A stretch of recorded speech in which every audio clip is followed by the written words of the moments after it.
गर्मियों की छुट्टियों में अपनी नानी के गांव आई थी। सीमा नानी के घर पहुंचने के बाद अपनी नानी के पैर छूती है और उनसे आशीर्वाद लेती है। तभी उसकी नानी उससे कहती है, इतनी बड़ी हो गई मेरी सीमा, चल जल्दी से हाथ मुंह धो ले, मैं तेरे लिए खाना लगा देती हूँ। भूख लगी होगी ना? हाँ नानी, भूख तो लग रही है मुझे, आपके हाथ के बने हुए पीले दाल और चावल खाने की। कितना टाइम हो गया है मुझे आपके हाथ का बना हुआ दाल चावल खाए हुए। तू तो नौकरी में व्यस्त थी, तो तुझे कहाँ से टाइम मिलेगा अपनी नानी के लिए? और जब इतने टाइम बाद आई है तो ज्यादा टाइम के लिए रुक कर जाएगी तू। हाँ नानी, इस बार पूरे 2 महीने के लिए आई हूँ। सीमा की नानी अंदर जाकर उसके लिए खाना बनाने लगती है। सीमा कमरे में अकेली होती है, तभी उसे किसी औरत के रोने की आवाज सुनाई देती है। वो कभी खिड़की से बाहर झांकती है तो कभी दरवाजे से बाहर झांकती है। उसे समझ में नहीं आ रहा होता है कि आखिर रो कौन रहा है। तभी नानी खाना लेकर आ जाती है। वो अपनी नानी से कहती है, नानी, कोई औरत रो रही है क्या? मैं जब से यहाँ आई हूँ तब से मुझे यहाँ किसी औरत की रोने की आवाज आ रही है। हे भगवान, कहीं ये वही तो नहीं? बोलो ना नानी। अरे कोई नहीं रो रहा, ये तेरे मन का वहम है। और तू ना अब खाना खा ले, ज्यादा यहाँ वहाँ की बातों में ध्यान मत दिया कर। जल्दी से खाना खा और फिर मेरे साथ आ जा मेरे कमरे में, दोनों बैठकर खूब सारी बातें करेंगे। ऐसे ही अगले दिन सीमा अपनी नानी के साथ गांव के बाजार जा रही होती है। उसी रास्ते में फिर से किसी औरत के रोने की आवाज आती है। वो अपनी नानी से कहती है, अरे नानी, क्या सच में तुम्हें अभी भी किसी औरत की रोने की आवाज नहीं सुनाई दे रही? मुझे किसी औरत की बहुत बुरी तरीके से रोने और चीखने की आवाजें आ रही है।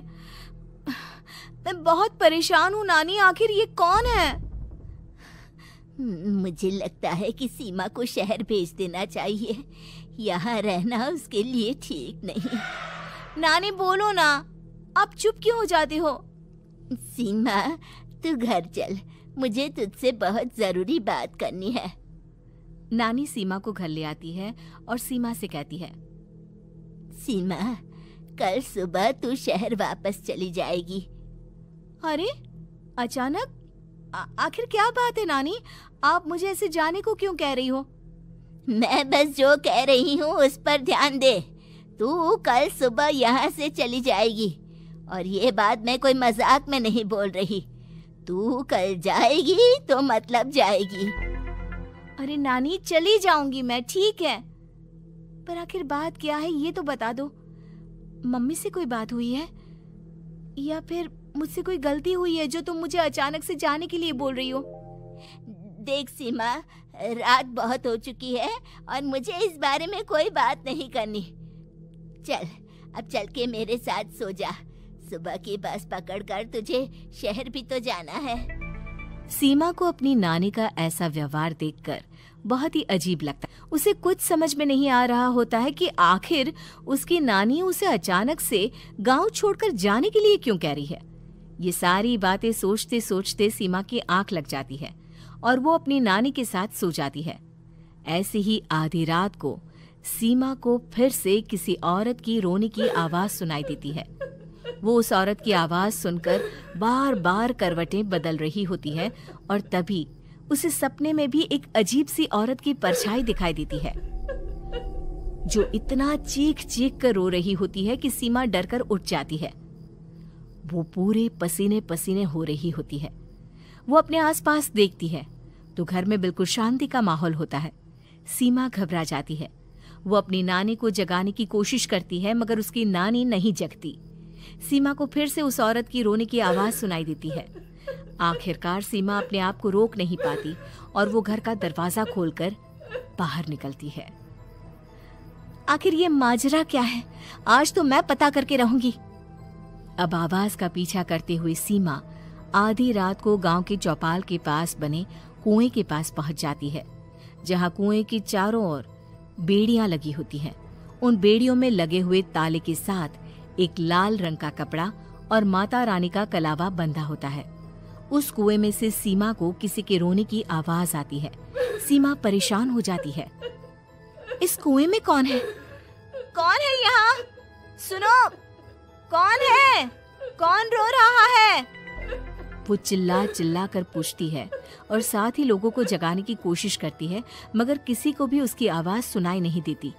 अब सीमा खुद उस कुएं के पास की बेड़ियों और तालों को खोलने की कोशिश करती है और किसी तरह कुछ देर की मशक्कत के बाद सीमा उसको खोल भी देती है। और जैसे ही वो कुआं खोलकर उसके अंदर झांकती है, सीमा उस कुएं में गिर जाती है। इतने में उसकी नानी की नींद भी खुल जाती है और सीमा को पास ना देखकर नानी परेशान हो जाती है। नानी घबराकर पूरे घर में उसे ढूंढने की कोशिश करती है, जिसके बाद उसकी नानी और सभी लोग उस खूनी कुएं के पास जाते हैं और सीमा की नानी कुएं के पास खड़ी होती है। सभी गांव वालों और सीमा की नानी को सीमा के चिल्लाने की आवाज आती है। बचाओ, कोई मुझे बचाओ। मेरी बच्ची, हम आ गए, हम तुझे बचा लेंगे। नानी, मुझे यहाँ बहुत डर लग रहा है।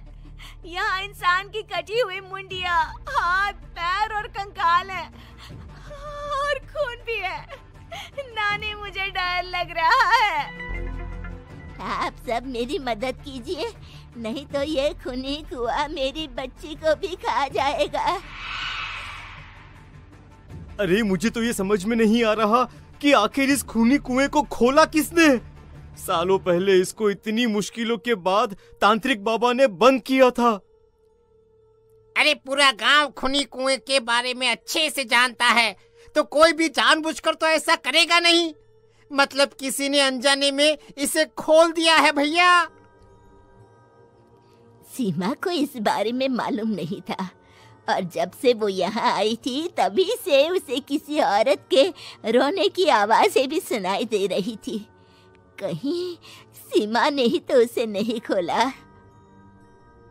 अगर ऐसा है तो फिर सीमा का बचना बहुत मुश्किल है। वहीं कुएं के अंदर सीमा रोते हुए बैठी होती है कि उसे आवाज सुनाई देती है जो कुएं के बाहर खड़े गांव वालों में से किसी को सुनाई नहीं देता। आज सालों के बाद मुझे ताजा खून मिलेगा। तेरा खून पीकर आज मैं अपनी प्यास बुझाऊंगा।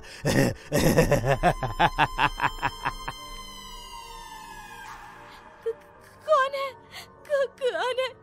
मत मारो प्लीज, मुझे जाने दो प्लीज। मैंने किसी का क्या बिगाड़ा है? वो तुझे मरने के बाद पता चल ही जाएगा। जितने में गांव वाले और सीमा की नानी कुछ सोच पाते, उतने में उन्हें सीमा के चिल्लाने की आवाज आती है और अगले ही पल सब शांत हो जाता है। क्या हुआ? सीमा, मेरी बेटी। माफ करना बहन, लेकिन अब सीमा वापस नहीं आएगी। हमें एक बार फिर से कुएं को बंद करना होगा। गांव वाले तभी तांत्रिक को बुला कर लाते हैं। एक बार फिर अपनी शक्ति से तांत्रिक बाबा उस कुएं को हमेशा हमेशा के लिए बंद कर देते हैं और वहां एक बोर्ड लगा दिया जाता है कि यहाँ आना मना है।